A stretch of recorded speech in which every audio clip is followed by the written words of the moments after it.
gatekeep, gaslight, girlboss. The girlboss is a relatively new archetype of character that has permeated itself throughout basically the entirety of media as I know it. No franchise has really escaped the girlboss. There's been, girl bosses in Marvel, girl bosses in Star Wars, in basically every major action franchise. The girl boss is here to stay. And the girl boss, what I mean by that is a female character who has been pushed to be as badass as possible and is designed to fit a traditionally male occupied role, whether that be like a superhero or the action star or whatever else. And I don't hate the girl boss. I think the girl boss can be done very, very well. If you look at a movie like Alien, Sigourney Weaver's character in Alien is amazingly done. She sort of holds my attention the whole show, and she's such a badass. I'm rooting for her the whole time.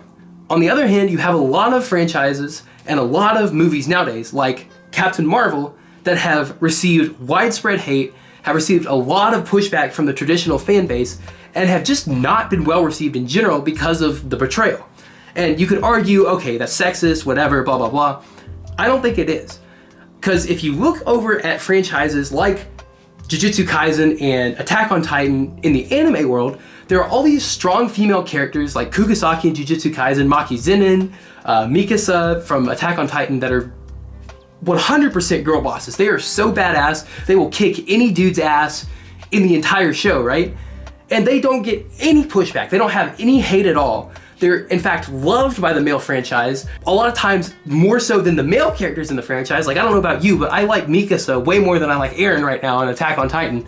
And I think there's a huge disconnect with the way they're portraying these girl boss characters. So I want to take some time today, I want to break that down, and I want to explain why I think anime does the girl boss right. One of the things any studio has to do to really sell a girl boss character is make her believable in a power sense. And what I mean by this is, you have a lot of male characters who are generally very large and imposing. You have to sort of find a way to balance that out with the girl characters in a way that's like believable and relatable.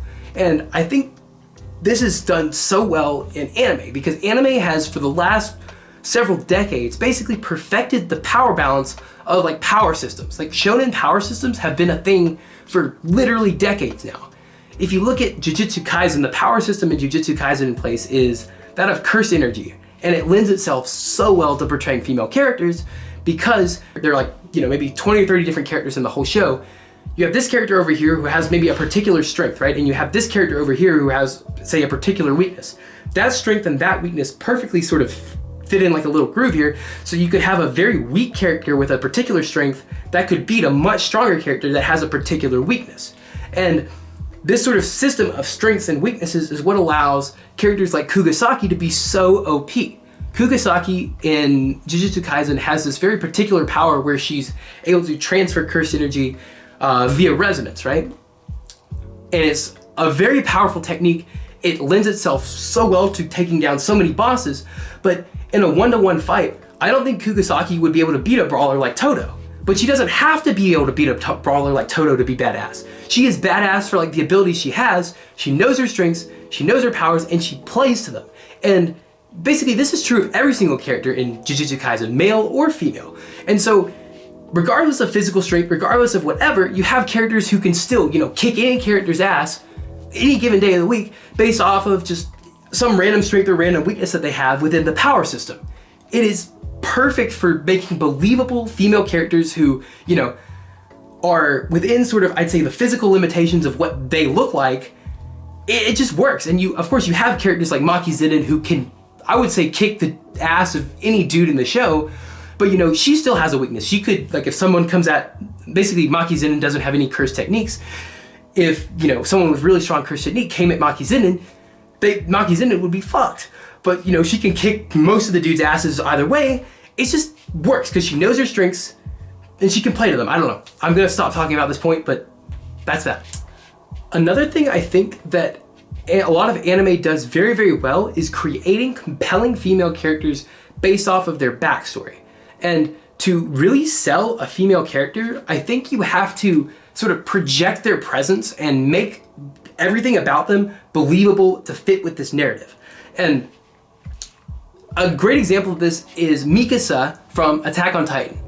Mikasa is written so incredibly well from the very beginning. Whenever we first meet Mikasa, basically Eren and Mikasa are kind of dicking around in like the village. A bunch of like boys kind of run up to them, like a bunch of bullies, and Mikasa just kind of stands there. And the boys just see Mikasa and they instantly just get so scared and terrified. They like, you don't even have to like tell me anything. I can just see, based off of how scared these guys are of Mikasa, that Mikasa is a badass and she's like someone to be scared of, right? That's from the very beginning of the show. This kind of continually, her like presence kind of manifests itself continually throughout the show. She'll just sort of stand around and sing silently, and she'll just make one gesture and everyone will like freak out. Like for instance, say something's going on and somebody says something about Eren, Mikasa will just sort of like stand there and everyone's like we can't do that, Mikasa's gonna flip, right? You can feel her presence and you see her badassery like with Titans and everything else. I can say with utter confidence, Mikasa could kick the ass of any dude on the show except maybe Levi. Maybe Levi. She's stronger than any dude, any Titan, anything in the show. And I think it's because of the way they really sell her backstory, sell her presence as a character, make everything about her character very, very believable. You compare that to something like Captain Marvel, where they just kind of slap together a backstory. I don't really feel like Captain Marvel is a very strong character. She doesn't really have any struggles. She doesn't have anything to demonstrate the strength to me. And here's the thing, I believe Captain Marvel is stronger than Thor. I do. But I want them to show it to me. I want to see it. I want to like believe it. I don't really believe in my heart of hearts that big old God of Thunder Thor is weaker than, Brie Larson. It's hard to like juxtapose that in my mind. I need to be sold on it basically. And I think anime does a very good job of writing that backstory, and a lot of times to make it very believable. The last thing I think anime does very, very well when it comes to portraying female characters is they know their audience. And I want you to do this. Next time you go to a Marvel movie, I want you to sit down in the audience. I want you to like look around at the people sitting around you, because I would say 7 out of 10 of the people in a Marvel movie are dudes. That's just the target audience. At least for most of the Marvel movies I go to, that's pretty much the spread. So there's like 70% dudes, 30% girls, and the girls that I do see there are a lot of times like mothers who are like dragged there by their kids, or like the girlfriend dragged there by the boyfriend, or whatever else. I assume maybe it could be the girlfriend dragging the boyfriend, I don't know. But basically, I get the impression that it's the dudes who want to watch the Marvel movies and the girls are just kind of, a lot of times they're along for the ride. So a target audience is dudes. If you don't want your audience to hate the movie, you have to give your target audience something to sort of latch onto. And here's the thing, right? I love Little Women. Little Women is one of my favorite books. But here's the thing, that there aren't really a lot of strong male characters in Little Women. I'm fine with that because the target audience for Little Women is mostly girls. And like, it doesn't bother me watching, a bunch of girls do stuff on the screen. It's still really interesting and catty as fuck. But that's sort of the target audience of Little Women is women. For an action movie, you have to give the dudes something to relate to. And I think that's where Captain Marvel made its biggest sin, was I couldn't really relate to Captain Marvel, and I tried. Believe me, I tried. And, I think you have to sort of accept that you have to pander to your audience a bit. And I think shonen anime does this perfectly. Jujutsu Kaisen has so many strong male characters, but they also have some female characters thrown in. And I don't think the addition of strong female characters ruined the enjoyment of me for the male characters. In fact, I think I enjoyed the female characters and it made my enjoyment of the male characters stronger. I don't think, the two detracted from each other. They did it in a very non-exclusive way where they gave the female characters, a lot of time and a lot of development and backstory, but there were also a lot of male characters that I personally identify with very, very, strongly. I didn't feel forgotten, I didn't feel belittled, I didn't feel marginalized, I didn't feel targeted watching Jujutsu Kaisen, where I kind of did a little bit when I was watching Captain Marvel. It kind of pissed me off, and I feel like that's where a lot of the hate towards Captain Marvel really comes from, is the dudes felt like, they didn't really get what they were, I guess, hoping and sort of what they were looking for. Shonen anime is still a shonen anime. It's still targeted at dudes, even if there are sort of other characters and other new classes of stuff thrown in. Right, so in conclusion, I basically think shonen anime has really found something that works when it comes to the girl boss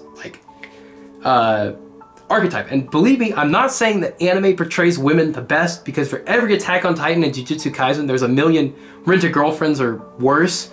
out there. So I'm not saying that like, you know, anime portrays women the best. That's not what I'm saying here.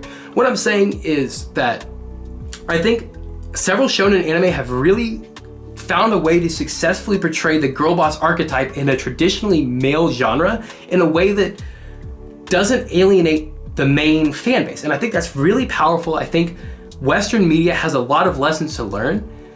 And yeah, I really am looking forward to more girl boss characters in a lot of my favorite anime. I know, you know, it's gonna happen. I know Undead Unluck is probably my favorite anime right now, or manga right now, that I'm hoping is gonna get an anime adaptation with some really strong girl boss characters. Anyways, I will see you gamers next week. If you like my video and you like my cute face, please give me a like and a subscribe. And I know I'm a dude, so if you're a woman and you're watching this video and you're pissed off by what I'm saying, that's fair, because I'm a dude. Please let me know down in the comments, and I'll maybe try to amend it if you're upset. But I think I was pretty neutral. I mean, I think these are pretty valid points. And yeah, I will see you gamers next week. Bye-bye.